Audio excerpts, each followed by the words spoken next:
Look at the light! I can't help it. It's so beautiful.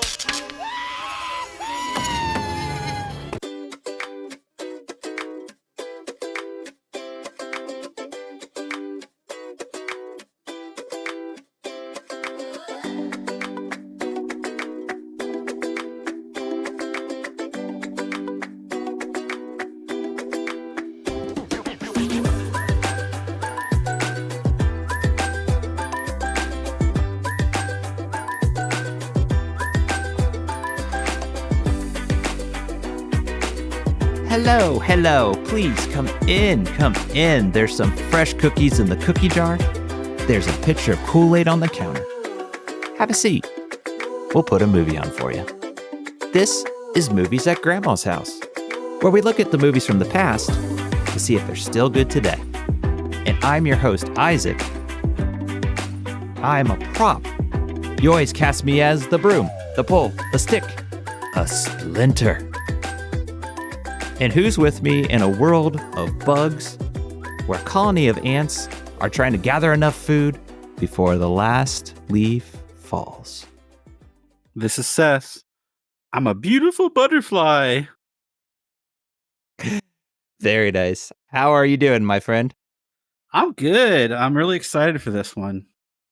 Me as well. I'm just like pumped. We're still in the middle of peak Pixar. So this is still in the early stages, but a special movie nonetheless. And when we got to this point, I'm like, yes, we get to cover this movie. It's a special movie, and we'll talk about it. We got so much we can discuss, like we always do with the movies we cover. But as always, before we get really in depth with this movie, let's be sure we give everyone the proper spoiler warning. If you have not seen this movie, please stop what you're doing. It's on Disney Plus.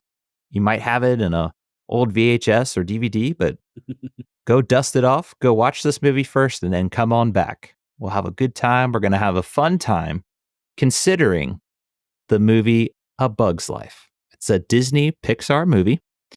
It was released back on November 20th, 1998. And it had a budget. I see kind of interesting. It says between 40 and 120 million. So that's a big difference, I think. I think we'll go with the top end. I think this something tells me it was probably closer to that 120. Maybe that's with all the marketing and stuff. But it took a lot to make, but it did become a hit because the box office, it drew in $363.3 million. And like we said, this is peak Pixar. This is when it started out and it was really starting to grow. Toy Story was a smash hit. This was the follow-up. I remember just kind of reflecting back in general, I remember this was also a big hit. But let's talk about our personal memories. So what are your first memories with this movie that was released about 25 plus years ago now? I really can't recall my first memory, the first viewing, but I did watch this a lot. And I really watched it a lot when my oldest nephew was growing up. So that's one of the movies that I watched with him like for years and years and years. It was like one of our main movies. So it was a big deal for me. Right on. This has a lot of memories with ones I've spoken to. They talked about they remember kind of like what you're saying. Watched it with cousins, nephews, friends, family, that type of thing. I recall this is one of those movies I can put myself back in that memory of seeing it in theaters. This was one of those movies. And it might have been because me and my brother got to sit in our own seats. Normally we'd sit together as a family. Yeah. That was kind of cool back, like when you got to sit on your own and kind of take in the movie up by yourself. I was with my brother, but it was an experience, I guess. Maybe that's why it's so memorable. And I remember loving the animation again. I was already blown away by Toy Story. This was the follow-up. I was just wowed. I was just like, wow, this is great. This is amazing because this is now taking you into the world of insects. You're on a much smaller scale and seeing all the details. I always enjoyed this movie and watched it a ton after that. That was my first memory, but lots of memories of watching this at my cousin's house. We'd watch it a lot. I've seen it many, many times. But with that being said, we have good memories of it growing up. What were your expectations when it came to revisiting this movie? For this one, I had very high expectations. That's meant a lot to me as I was growing up. It's funny because I think of this one and I don't want to like rank it right now. You know what I mean? But I think of it being very, very like high up there. And so my expectations are pretty high for this one. I understand.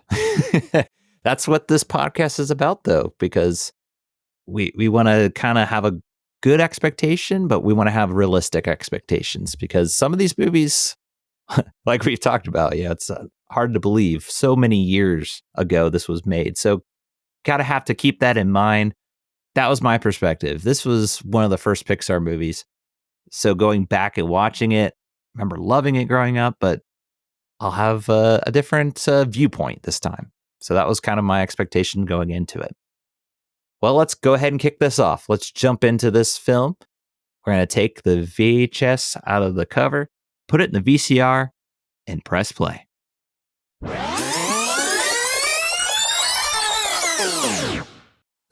A group of greedy grasshoppers demand a portion of the ants' colony's food at the end of the dry season each year.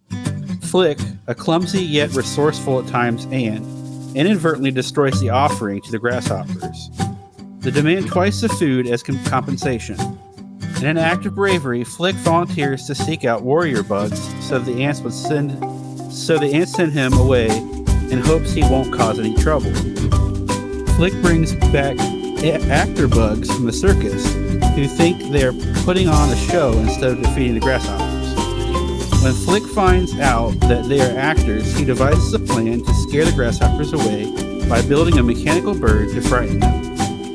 The circus bugs become warriors, and eventually they prove that the ants, as an army, are much more destructive than the group of grasshoppers could ever be. The end. Nice. Very, very efficient. Like, there's so much that happens in this movie, but when you hear your plot summary, I just appreciate that. You got it really nice and concise, but you didn't miss anything. So, yeah, going back to this film, there's so much, again, there's a lot of layers to the film. I'm interested. What kind of stuck out to you going back on the rewatch that, you just kind of noticed? I know we'll call back on this several times, but the first thing that I think of, the voice acting, the voiceover work was wonderful. They casted so well, and a lot of these people had never done voiceover work before. So that was astounding. Interesting. So there's some stars in here, but they hadn't done this type of voice work before, is what you're saying. Correct. Huh. I guess you don't think about things like that. They're used to more live action. Yeah. And yes. This was still early on where, bigger stars were the draw of films. They were just kind of given a movie because of the big names. Not to show any disrespect. I think they were very talented, but you kind of forget about that. Nowadays, I think it's almost you have to have that experience to go along with live action. So I agree with you, though. The voice acting's great. If you recognize one, you probably recognize several. You got Dave Foley as Flick, and he was it News Radio? Was that the show I'm thinking of? Or and Kids in the Hall, if you're that old. That's right. Okay. I was trying to... News Radio is what I grew up on. Kids in the Hall was right when I was a youngster. I mean, it's just like if you notice these voices, now you know them, but at the time, they were big stars. You have David Hyde Pierce. Frasier was a big TV show back then. You had Julia Louis-Dreyfus, Seinfeld. You had Brad Garrett. Everybody Loves Raymond. It's like they got these, like, if they're not the main stars, the part of the cast, the main cast of these TV shows. Bonnie Hunt was Rosie. I think that's the spider. Molt, Richard Kind. He's done so many Yeah, I mean, it's just the voices, they are very distinct. They're very unique. And we talked about that with like Toy Story, same idea. They carried that over with this movie so beautifully. I think that's what's a big draw with this movie. I completely agree with you. Can't say enough about it. Yeah. I But have a fun fact. Did you know that Richard Kind and George Clooney were roommates for a long time? no. Oh, I have some amazing stories I'll have to tell you off air. Both Oh, been interviewed about the subject, and they have funny stories. I Funny stories. I bet. Yeah, That's because so they're both cool. pranksters. They pull pranks on everybody, and Really? yeah. Oh, just seeing George Clooney as a prankster, that's interesting. I Yeah, wouldn't I wouldn't picture him that way. yeah, Oh, that's great. I love little fun facts like that. And you have to remember, these actors, you've seen them in different roles, but they're their own people and have their own unique personalities and uh, fun stories like that. I love to hear that. That's great. I think it was when George Clooney was a soap opera actor, so you were talking a while ago. Oh yeah, that would be like Yeah, what, 80s, 70s? yeah, yeah, Yeah, some 80s. Yeah. oh, but there's so many good actors in this, and I'm interested. I mean, there's so many characters, and it makes sense because they're bugs. I mean, there's Yeah. so many bugs, so it fits that mold. But what specific characters kind of jumped out to you, or what are some of your favorites? Well, when I was younger, the main character, Flick, was my favorite. I love Julia Louis-Dreyfus, but the older I get, the more I identify with the circus bugs. Yeah. They go through a lot in this movie. Like for example, there's the scene where they come to their colony, and the little kids put on the reenactment. I don't know if you were going to talk about that or not, Go for it. but Yeah. the little kids like put on this reenactment of how these bugs are the warrior bugs are gonna defeat the grasshoppers, and you can like in the animation you can literally see them scared to death Yes. watching these kids do this. And little kids end the play by going, "Die, die, die." It's so morbid and dark. That was I'm gonna admit I found it funny as a kid, and I found it funny on rewatch. But I guess if there's a little bit of a negative, there are some dark elements. I don't want to change the subject too much. We'll get to that. Fine, But no, go right ahead too. That's I fun. was gonna just touch on it because I do appreciate that scene. I still laugh at it because the teacher said we should have one of you die to make it realistic, and it's of course poor Heimlich. It's like sawed in half, or something. It's like it's actually pretty more. I mean, these are bugs, but still, it's very like I thought about it. I had almost the same reaction as Rosie because they open it up and they're just like, "This is our picture depicting the battle," and she's like, Yeah. "Oh, look at all the blood," and that was almost my reaction. Because now I'm watching it with my kids. It's like, my goodness. Oh, look at that. It's a little different now. Oh.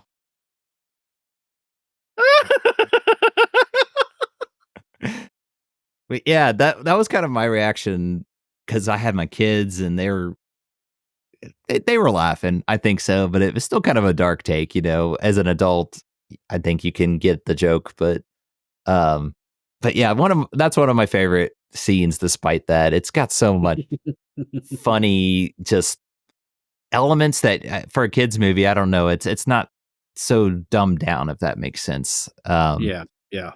But yeah, there's so many good characters. Going back to, I agree with you. Those were characters I enjoyed. I kind of relate specifically because I think all the circus bugs are great. Um, Mhm. but there's just something about Slim. He's the walking stick. There's just Mhm. something about him. Maybe it's his sarcasm at times that just kind of sticks out and his clever lines. I mean, it's just something I kind of relate to, I guess, because if you know me, I have some sarcasm I got to throw in from time to time. But same with Francis. I mean, he's the same way. He's just more of I'm not going to sugarcoat anything. I'm coming right at you. And Yeah. that goes back again to the perfect voice casting. You got Dennis Leary. I mean, I when I'm watching this movie, I'm trying to picture anyone else in these roles. I can't do it. I'm like, no, Mm-mm. they just fit the mold. Did you feel the same way? Exactly. Definitely agree with you. They are so different. Each voice is so unique.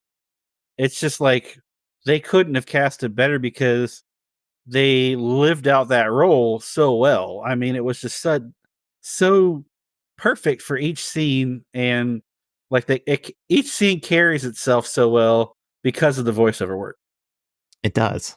And the characters become the actors in a way. Hmm. You know, like you can totally see them. If you know the actors, if you've seen them in other roles and then you're watching this, you could totally see them, you know, in real life acting it out. I mean, that's what voice actors do. They're not just standing there and just saying their lines. They're definitely acting it out with their gestures and things like that. But it comes across in the animation so well. I think that's another thing. What did you think of the animation going back to it, I guess, with today's eyes? What did you think of it?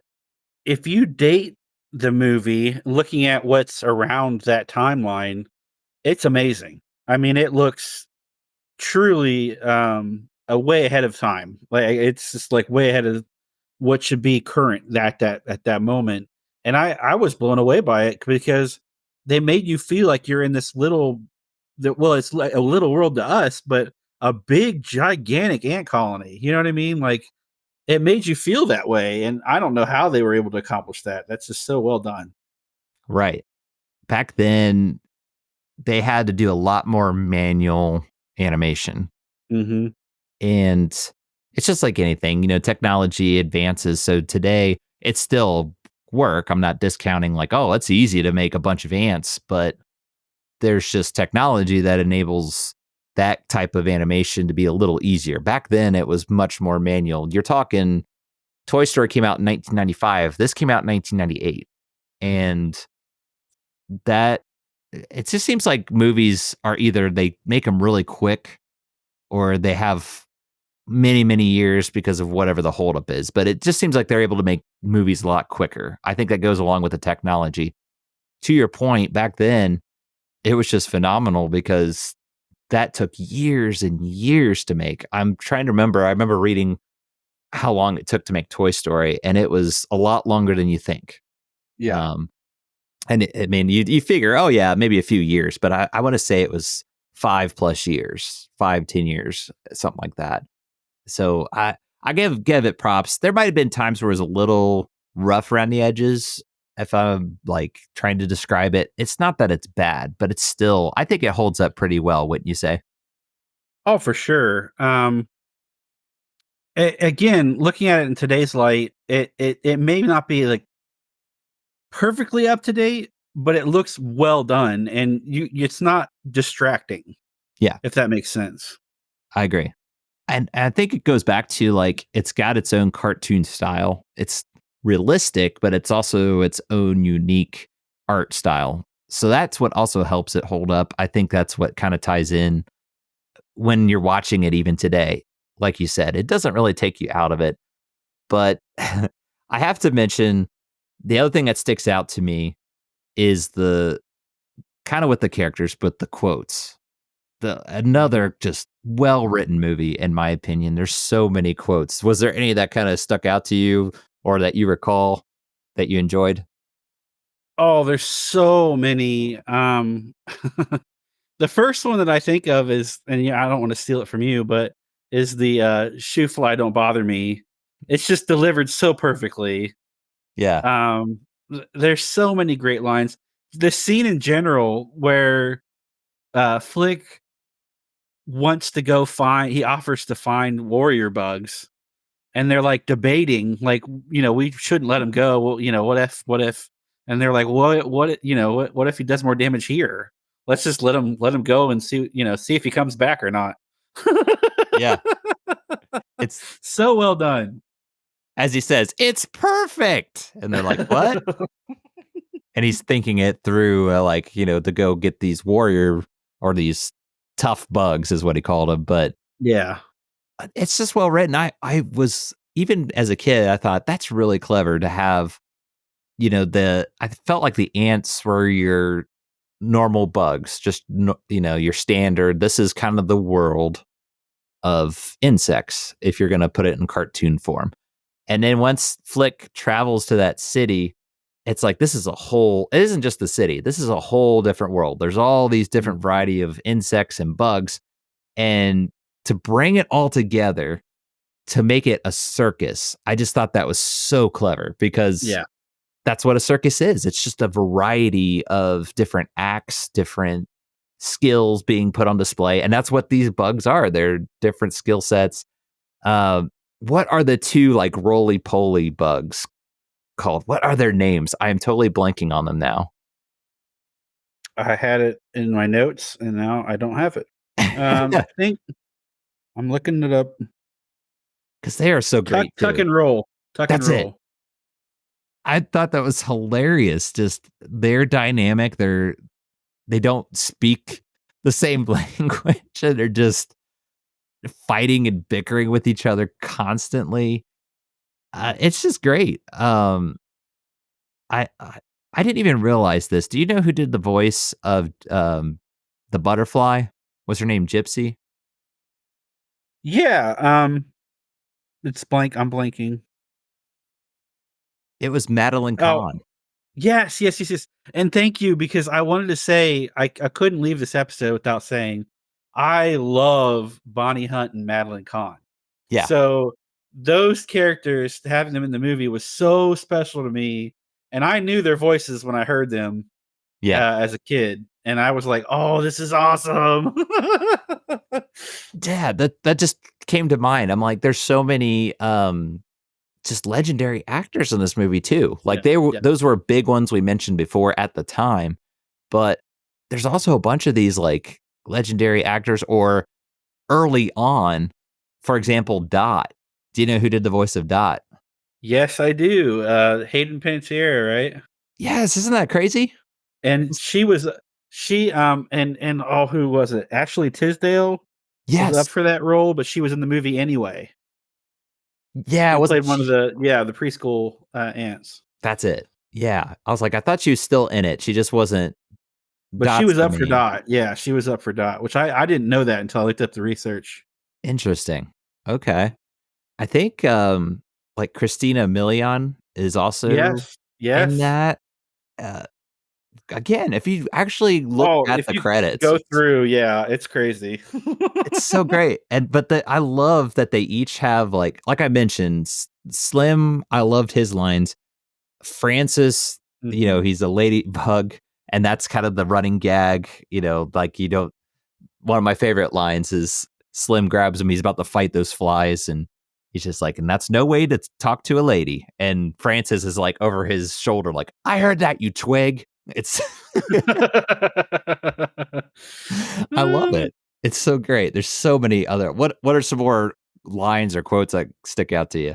I'm blanking right now. I'm just thinking about the picture, like the whole movie as a picture. There's just so many great scenes. I love that Flick is clumsy, but he also has great ideas, and how Dot loved his inventions. Yeah. And I liked the fact that it was kind of like, because she was like, had an innocence about her, she liked his stuff even though nobody else did. Right. I thought that was really clever. I really liked that.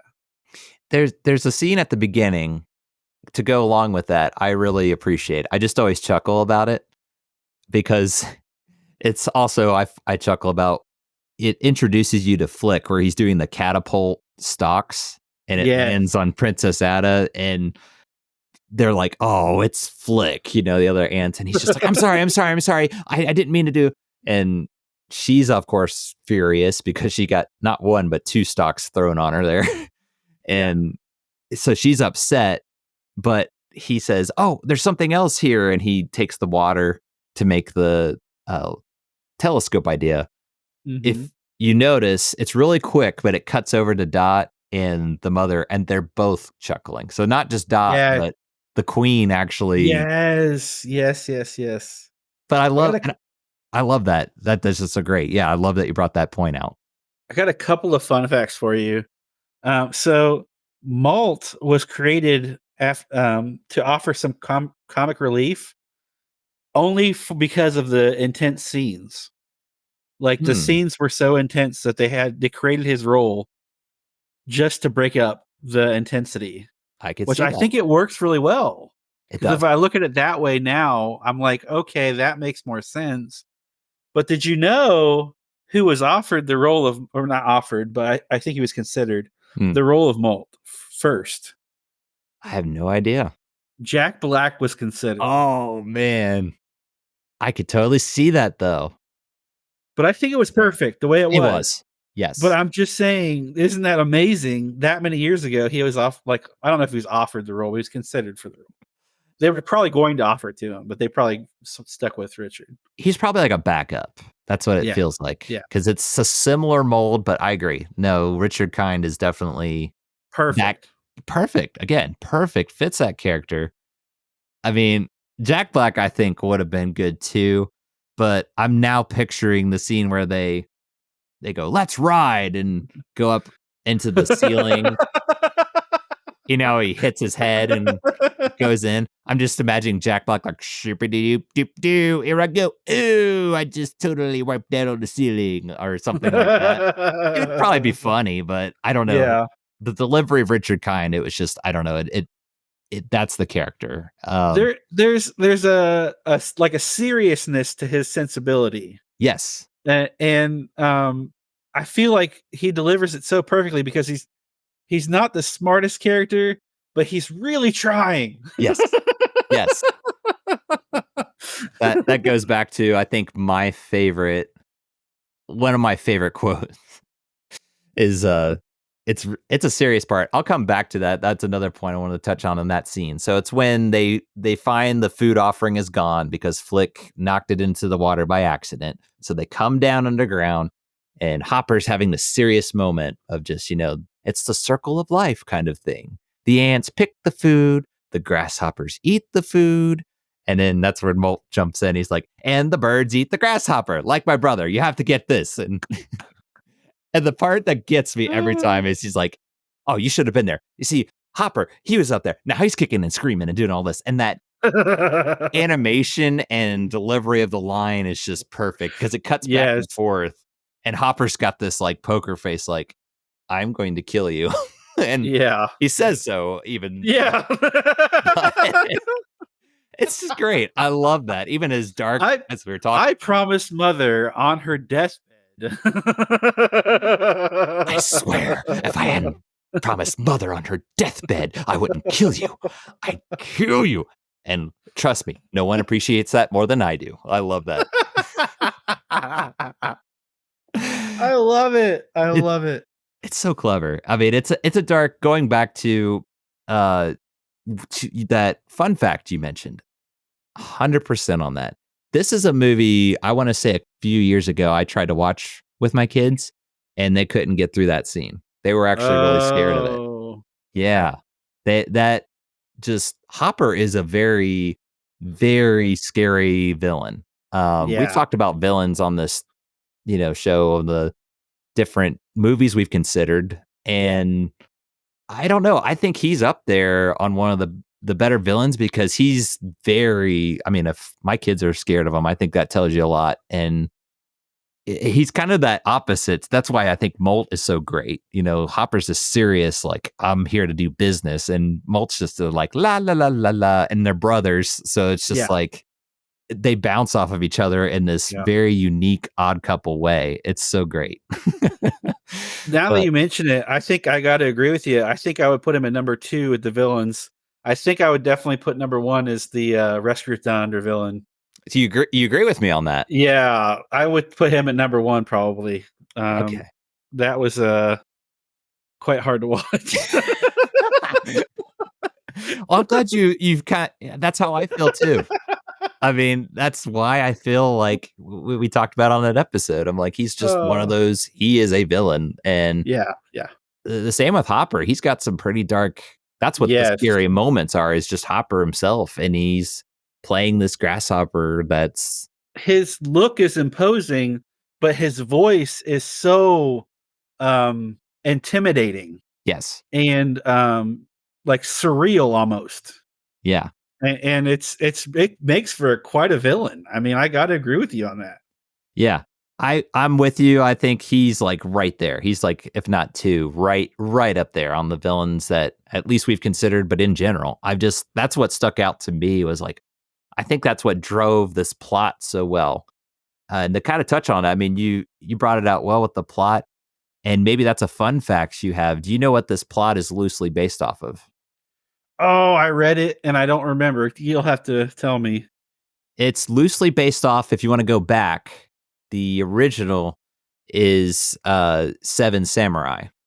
I saw that in my research. And Thank it's you. yeah, and Magnificent Seven is based off of that. So there's been so many things in media.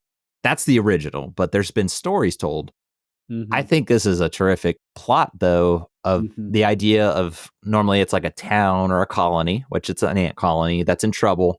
There's these gang, whatever, bad guys that are imposing their will on them in some way, and they go to get help. And there's these, you know, ragtag group of unique characters that jump in, and it's just great. It's just circus bugs, and the little twist where they kind of took that story and made it its own, in my opinion, is they didn't know that they were being sought out as actual warrior. You know, that scene in the Yeah.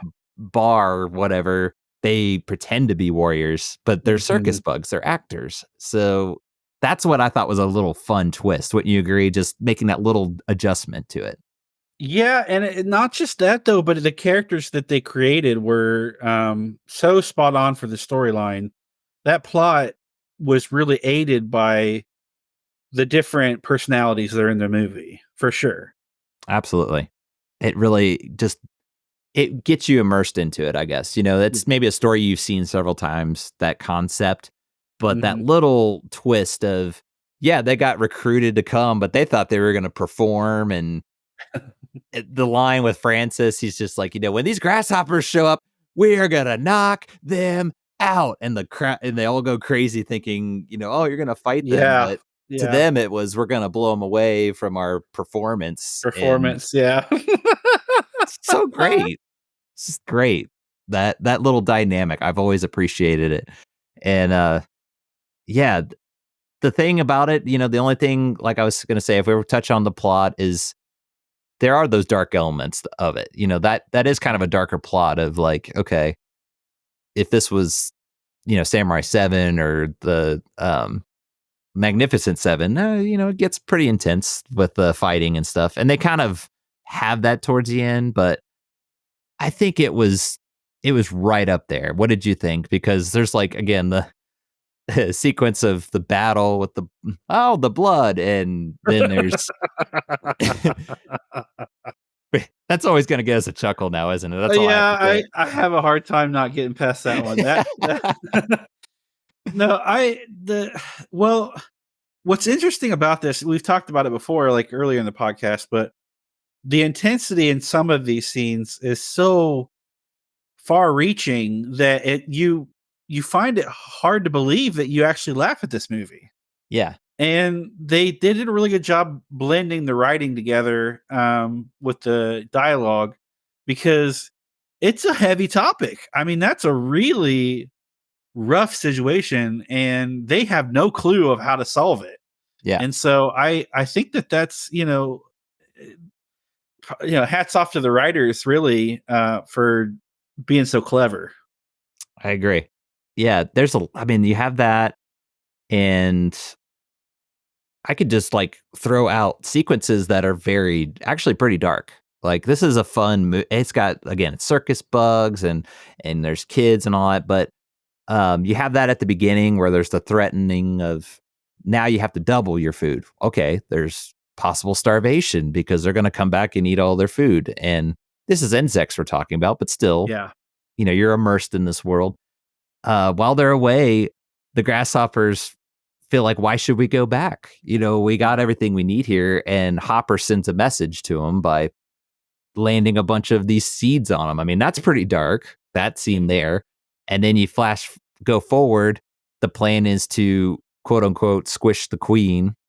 Yeah. I mean, it's like, whoa, okay. And then Flick kind of gets, beat up off screen by the Yeah. other hopper or the other grasshopper. And I wanted to get your thoughts on that. I mean, the demise of Hopper himself with the bird. What'd you think of that? Before we get to that, when Flick is getting beat up, he's about to squish Flick. That too. And Flick is like telling them, basically like we don't need, you need us or whatever. I think that's what they say. Yeah. And he's about to shut him up. He's about to kill him. And Yeah. it was real. I mean, like that's what's going to happen. And yeah, but with the bird, you can see the horror in the different grasshoppers. And the animation was really well done, I thought, with the fake bird. Yeah. And the whole scene with the flying and everything, and the fire and all that jazz. Yeah. Yeah, I'm blown away by each sequence of this movie. I could literally just sit down and just be enamored with it. I mean, you're like you said, you're fully immersed in this story because it's so entertaining. Yeah. It's just I think it's touching on dark elements, but each person to their own. Maybe they have a different opinion on it. I think it was done in a way that it could tell the story, but it didn't have to go there. I mean, going back to again, there's the scene where Flick kind of gets beat up. It shows everyone's reaction. They could have went there and just had him getting, beat up or something. But I thought that was a little thing I noticed more this time. I remember seeing that, of course, growing up, but it was more of the directing, the storytelling, it was actually more effective that way because you're just seeing all these reactions instead of it actually happening. So I feel like they went dark. I mean, again, there's all those sequences. They're pretending that they're getting eaten by this bird. The circus bugs are, and all them. And then Hopper actually does get eaten by a bird, and it doesn't show it. Yeah, but you see what's going to happen.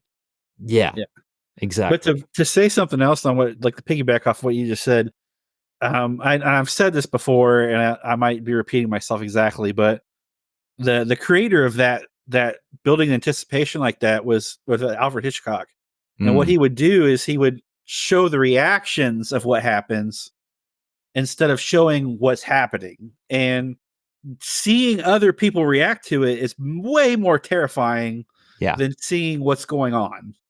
Yes. And I that built, so many filmmakers processes, and he invented that, and that, that's pretty cool. I totally see that, and I agree. From all the movies you've seen, there's a lot of movies they try to be on the more suspenseful side, or they're trying to be scary. A lot of times, if whatever this threat is shown, it kind of takes away. But there might be a saying, I might be misquoting it, but I think a filmmaker said along the lines of what you're talking about, doing it that way. The reason is a lot of times the scariest thing a person is going to see is their imagination, not actually on display. 100%. Yes. Because you imagine way worse than what's going on. Right. Like, and a perfect illustration would be like, you see a car coming down the road and they cut away and then you hear a crash. First thing you think of is worst case scenario. Yes. You don't think, well, it was just a fender bender. You know what I mean? Oh, yeah. Yeah. And maybe it was just a fender bender, but all you have was seeing before and then that sound. Yeah. So now your mind is filling in the blanks. Yeah. And another one you could throw out there too is like, if you're asleep in the middle of the night and you hear a crash, your mind immediately goes to somebody's breaking into my house, or there's some creature, if you're a kid, monster. And then it just turns out, your cat knocked something over or something fell over because it was just hinging on it. So little details, I always appreciate that. And it comes throughout this movie, little things like that. You could really dissect it if you really wanted to. That's just kind of the tip of the iceberg for sure of what's in this movie. But it's just an enjoyable movie going through it, I think, through and through. What is there anything else, any fun facts or things that kind of stick out to you? I got 4 I'll rattle off real fast. So when Flick is in the city to find the warrior bugs, they showed the cereal box and it has A113 on it. You got it. So in research, I found out that the Pixar ball was not in this movie, That's which what is I very thought. rare. I was going to say, I was looking for it and I didn't I see it. couldn't find it either, and I researched it, and they said it wasn't in this movie. I was like, "What?" I thought for sure it was, but here we I go. did too, and I can almost imagine it in my head too. Yeah. The original title was Bugs, which I don't know would have made as much money, but it's kind of a cool title. It works. Yeah. Yeah. I could see that. And the last one I'll mention is that in the scene where the grasshoppers slowly emerge from the mist was Mhm. replicated the following year in Star Wars Episode 1 by the Gungans. Is it weird that I remembered that? Yeah. That is so weird. That's a core memory right there because like I mentioned, I remember seeing this in the theater and I want to say the trailer for this movie, whatever movie we were seeing at the time, that was the trailer was Mhm. that scene of the bugs coming through the fog. And then yeah, episode 1 the following year, that was the also. So I don't it's a weird how Hollywood does that, right? They just kind of Yeah. they try to keep the themes and then going along with the thought of bugs, that would have been Ants was the other movie that Mhm. came out. So Mhm. that's probably why they changed the name, wouldn't you think so? Instead of having bugs and ants. Ooh, that makes sense. That does make sense, yeah. We could talk about ants for a second if you want. If you've got anything to throw in there, because that's a Well, movie I remember that was kind of with this one when it came out. I love ants, but it's pretty dark as well. Very more Um, adult, more adult. it I love the voiceover work, I love the animation, and I like the serious themes of it. I know this is not an ants episode, but I just wanted to say because it's competition with it basically. Yeah, That it came out and it was almost very, I mean, it's extremely similar yeah. movies, and a lot of people have that argument that oh, this one's better or that one's better. I love them both, so I mean, I'm not gonna say one of them's terrible or one of them's not. I loved them both, and I appreciate the differences. Is what I'll say. They were definitely different, right? They were about ants, Yeah, same kind yeah, of idea, but they are not the same, right? They are not just similar. Hollywood does that again. If you look at what was it the next year, like Deep Impact and Armageddon, same idea, yeah, comets hitting the Earth, and they were at the same time, and it's just kind of like this is odd, but that's what yeah. Hollywood does. If you're not paying attention, it's kind of okay, but it's very subtle enough that if you're paying attention, you're like, wait a minute, these Mhm. are very like you're trying to start a trend or kind of I don't know, go with what's popular, that type of thing. So mentioning ants, I get that because I think when this was marketed, it's almost like there was a preview for ants right there with it too. Just something about that year, I guess. Insects were the Yeah, thing. yeah. But And they yeah, both took a forever to make, and that should be mentioned too. right. They were not quick films. No, no. And you have two different studios, this being Pixar and then Ants was DreamWorks. So they were competing against each other, but they were almost trying to, I guess, help each other out of like, we're Yeah. making bugs a thing this year. Yes. And hey, it And they paid off. both were hits, I think.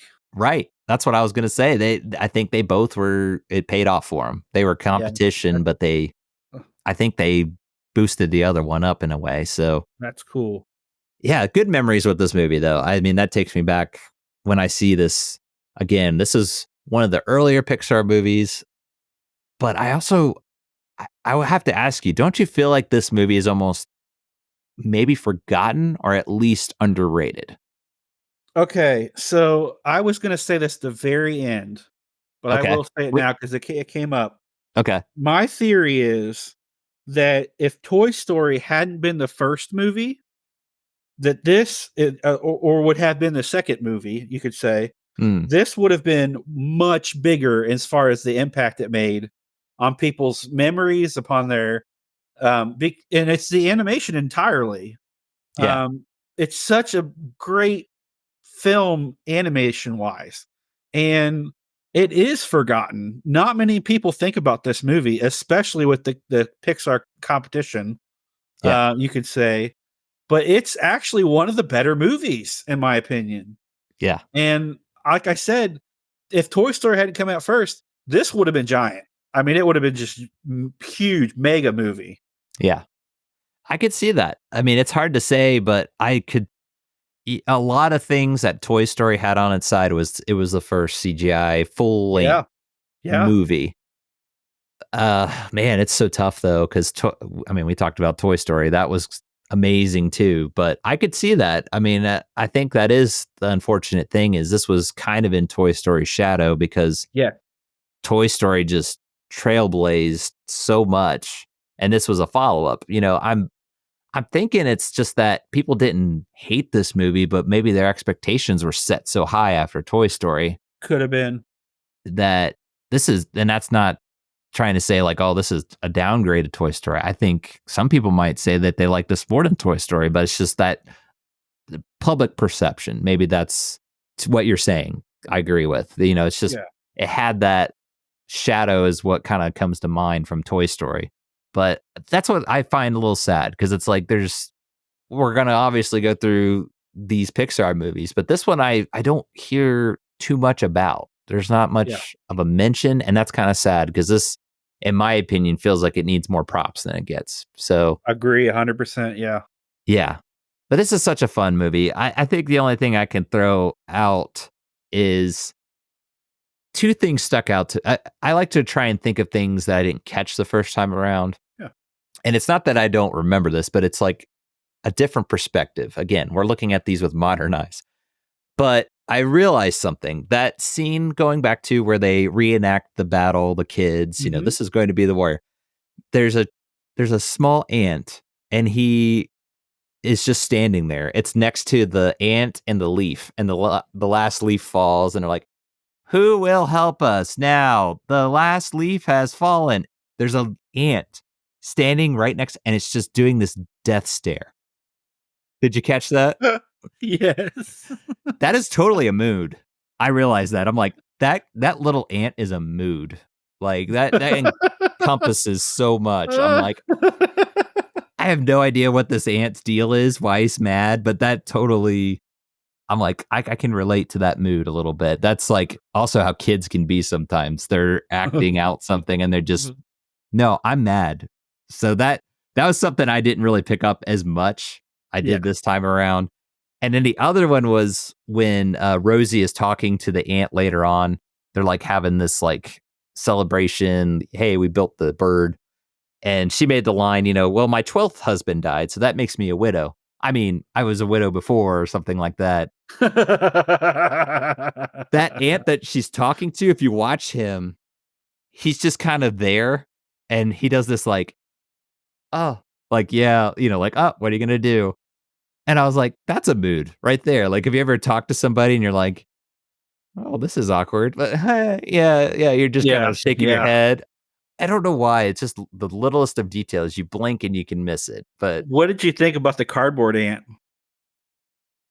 The cardboard cutout? Oh, yes. Are you talking about?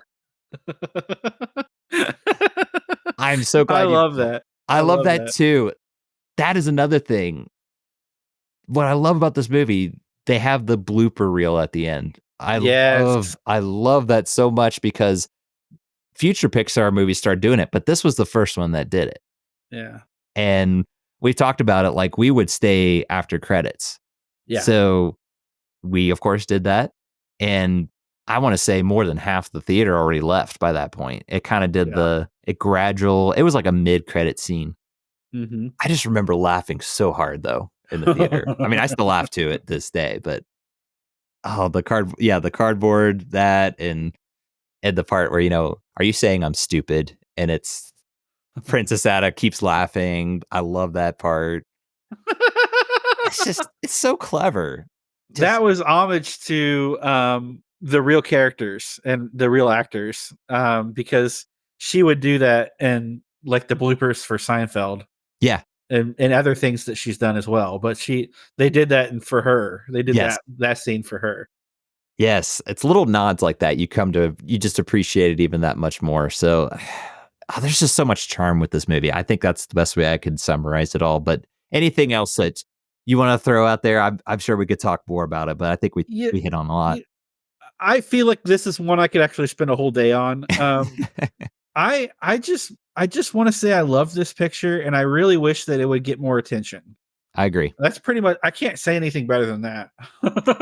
There it is. If you want a nice little summary or synopsis, there it is. I agree 100%. It needs more recognition. So Yeah, yeah. well, before we get to our reviews, what we like to do is we like to look around the net, and we usually like to check on IMDb. So, Seth, what kind of reviews did you come across with this film? Well, the first review was Andy-188 said, "Brilliantly imaginative, 7 out of 10." All right. So, very respectable rating. I think 7 to 8. That's you would consider that a good movie, wouldn't you agree? Yeah, I mean, honestly, yeah, I would still lean on after like a 6 as being a good movie, but yeah, 7, Yeah. that's respectful for sure. Yeah. Above average. Yeah. Yeah. Michael-3204 says, "A step down from Toy Story, 5 out of 10."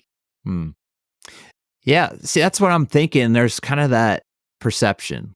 And if that's how you feel, that's fine. But you know how I don't know, maybe that just idea and people just go along with it. I don't know. Mhm. Maybe that's the feeling I'm getting with this movie.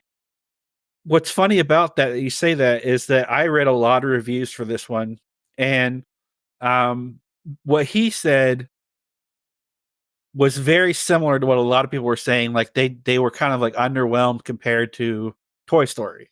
And I Um, find that funny because I never had that opinion about this movie ever. I guess it comes down to it. Toy Story appealed to a lot more people. I think you Yeah. can agree with that because Bugs is something kids typically would like, but maybe Yeah. not every kid does. Toys, everybody has toys. So Yeah. maybe that's what they're getting at. I could see that. So yeah, that makes sense. The last one, and I don't know how many reviews we're going to find from this reviewer. Okay. This is the second or third time. The Little Songbird said, "Bug's Life is really funny, 9 out of 10." Wow. Okay. Well, good job there. We'll see if we get any more reviews from them in the future, but Yeah. 9 out of 10. So I wonder if they liked it at least as much, but maybe more than Toy Story. That's interesting. Yeah. That's what that kind of brings up that question. I almost want to poll people like, Yeah. which do you What are their like thoughts? better? Yeah. Yeah. Yeah. That's it. That's interesting. So okay. Well, that's just a few. Like you Or said, does it even compare? Does it even compare to Toy Story? yeah. I would say I would argue that it does compare to Toy Story, but some people might say it's not even on the same tier, you know what I mean? And I don't I don't know how you get that. If you watch this movie, it's so well done. Yeah. It feels like it's cut from the same cloth. I mean, it was the Yes. follow-up, but it's very much in that same clever, just enjoyable Pixar movie. I mean, I Yeah. don't know how else to put it. Yeah. So, but yeah, those are just a few reviews. And again, like you said, you looked at quite a few, but that kind of gives us an idea. Just looking at around the internet and what people have to say. But now let's get to our reviews. So let's get down to it. Seth, I have to ask you, for A Bug's Life, are you going to take it home? Are you going to leave it at grandma's? Are you going to hide it in the attic? If it's not obvious already, I'm taking this home. It was one of my favorite movies, I think, in my teenage years. And it's kind of it might be funny to hear that, but it was. And it might be the memories I had with my family, or it might be the fact that it's just that good. That's well put. I'll be honest, when the dark elements were starting to hit, I was getting a little concerned because it was like I'm watching this in a different light. I have my kids, and Mhm. like I said, we tried to watch it a few years ago, I remember, and had to stop it because it was just a little too intense. Kind of still there a little bit on rewatch, but they got through it. And I had such a great time watching we've brought that scene up at least 5 times now, but that reenactment scene with the kids, my oldest was like belly laughing at it. And the scene where it cuts to Heimlich and he's like turning like this pale and just like sick. He lost it. He just thought it was hilarious. So I got a lot of joy watching this again. And I gotta say, I was kind of back and forth. I guess that's why I'm kind of trying to give you a perspective. But after just thinking on it, it's like, yeah, I gotta take this home. It's like, you know what? I'm gonna do it. I'm taking it. I'm gonna take this movie home. That's how I felt. It's so well done. I don't know. I don't think it's disrespectful if you were to ask someone, they said, I'm gonna leave it at grandma's, because that's, again, not a bad rating. It's just, I don't know. I can watch this anytime. That's what it comes down to. I have to go back to, okay, even despite maybe some elements in my circumstances, I've got kids and maybe there's some here and there. I don't know. I still feel like this is a good movie to take home. That would be kind of hypocritical of me to say that, right? I took home Brave Little Toaster and Rescuers Down Under, which you can argue a lot darker than this movie. Let's make that clear. But I kind of have these different gauge ratings. I kind of like to watch my kids and how they react. Yeah. So Yeah. it's funny. It's really funny how like other movies you would think, oh, they're fine. And then certain things, yeah. But I'm with you. It's a take it home. This is living up to peak Pixar. This is like where Pixar was just getting started, but man, they just came out the gate, fire blazing. And this just shows it. I mean, you could think, oh yeah, Toy Story. Everybody knows Toy Story, but man, if you haven't seen this movie in a while, you've got to watch it again, because it's just like, you'll be impressed. I think you'll see why Pixar started to really make a name for itself. This, as much as it's not talked about today, this still cemented the legacy they were building. So yes. Well, that covered it pretty well. I had so much fun going through this and discussing it. But before we wrap up, let's make sure we tell people where they can find us. So where can people find us, Seth? So we are on YouTube, Facebook, and Instagram. Please email us at moviesatgrandmashouse@gmail.com. And feel free to just send us an email about your memories with different movies as you're growing up, or what you think about nowadays, and going back as a child, or what movies we should cover later on in the future. Yeah, great point. Be sure we'd love to hear your memories, because we share our memories, but we want to hear what you as well, because we're hitting some classics. I mean, we're going through some pretty big heavy hitters, in my opinion, and there's so much more to come. And to go along with that, as well, to add, we're also on Patreon. So be sure to check us out, because if you are to join Patreon, there's some perks that go along with that. The first one, the big thing that we're really promoting, is we would love to get John Morris. He is the voice of Andy. We'd love to get him on. And just think, there's going to be a Toy Story 5. They've just released a teaser for that. And if we had him on, I don't know, maybe we'll get a little bit of a preview of what's to come. I don't know. We'll see what we can get out of him. I know he's probably got to keep a tight lip on it, but you never know. Maybe something gets slipped through, They just blurt it out and we get to reap the benefits. But just having him on, I think it'll be a great time. So be sure to check that out. But in addition, if you become a member on Patreon, we're going to have contests. We're going to have giveaways. So what's the giveaway right now? Well, right now, you could get this right here. It is the original trilogy of Toy Story, 1 through 3. It is brand new, has not been opened or anything like that, on Blu-ray. So lots of perks. Check us out. We want to make sure we grow that. We want to give back to you, the listener. We appreciate each one of you. We just are having a ball. I mean, I don't know if you can already tell that. I mean, we're talking about kids' movies that we grew up with. What could be more fun? But we definitely want to show our appreciation back to you. So be sure to check us out. All the links that Seth mentioned as well, because, we want to share this also with you. We'd love to hear your thoughts as well. So that'll about do it for now. As they say, all good things must come to an end. But don't worry, we'll be back to Grandma's house soon. But in the meantime, remember to be kind and rewind. We'll see you next time. Goodbye, everybody.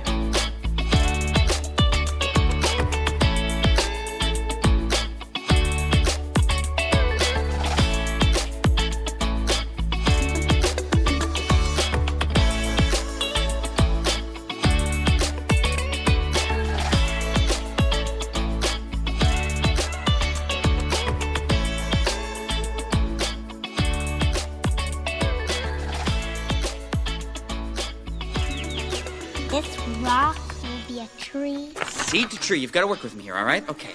Now, you might not feel like you can do much now, but that's just because, well, you're not a tree yet. You just have to give yourself some time. You're still a seed. But it's a rock. I know it's a rock! Don't you think I know a rock when I see a rock? I've spent a lot of time around rocks!